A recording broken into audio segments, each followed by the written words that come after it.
আসসালামু আলাইকুম ভাই এবং বোনেরা, কি অবস্থা, কেমন আছো তোমরা? আশা করি আল্লাহর রহমতে অনেক অনেক ভালো আছো। তোমাদের দোয়া আলহামদুলিল্লাহ আমি অনেক অনেক ভালো আছি। এই জায়গাটা দেখে অনেকে চিনে ফেলছো, এটা কোন জায়গা? এটা হচ্ছে গুলিস্তান বাইতুল মুকাররম। 10 টাকা নোটে আমরা যে মসজিদে দেখি এই মসজিদটা হচ্ছে এটা।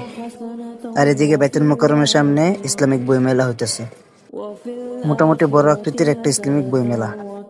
আর এটা হচ্ছে একটা শর্ট ভিডিও। বলতে ভুলে গেলাম, আজকে আমি এবং আমার খালাতো ভাই মিলে দুজন এক জায়গায় যাইতেছি, একটি কাজে যাইতেছি।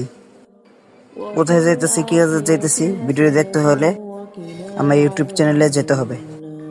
আমার ইউটিউব চ্যানেলে লং ভিডিওটা দেওয়া আছে, লং ভিডিওটি দেখে আসবেন। আশা করি আপনাদের কাছে ভালো লাগবে।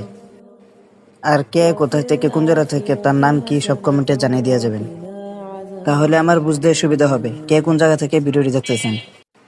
এখন আমরা আছি বাইতুল মুকাররমের বাম পাশে। এদিকে কি নেই, আপনি যা চাবেন সবই আছে, নামি দামি ব্র্যান্ডের থেকে ফুটপাতের সবকিছুই পাওয়া যায়। আমরা বাইতুল মুকাররম বাম পাশ ধরে বাইতুল মুকাররমের পিছিয়ে চলে গেলাম। ওই জায়গা থেকে রিক্সা নিয়ে মতিঝিল যাব মেট্রো রেলের উদ্দেশ্যে। অবশেষে আমরা চলে এলাম মতিঝিল মেট্রো রেলের নিচে। মেট্রো রেল দিয়ে আমরা কোথায় যাব, ভিডিও দেখতে হলে আমি ইউটিউব চ্যানেলে যেতে হবে। ইউটিউব চ্যানেলের নাম, এই নামটি ইউটিউবে যেয়ে সার্চ করবেন এবং আমার চ্যানেলটি সাবস্ক্রাইব করবেন। আপনাদের মতামত জানাবেন, ভিডিওতে লাইক দিয়ে আসবেন। এবং শর্ট ভিডিও দেখার জন্য অসংখ্য অসংখ্য ধন্যবাদ। আসসালামু আলাইকুম।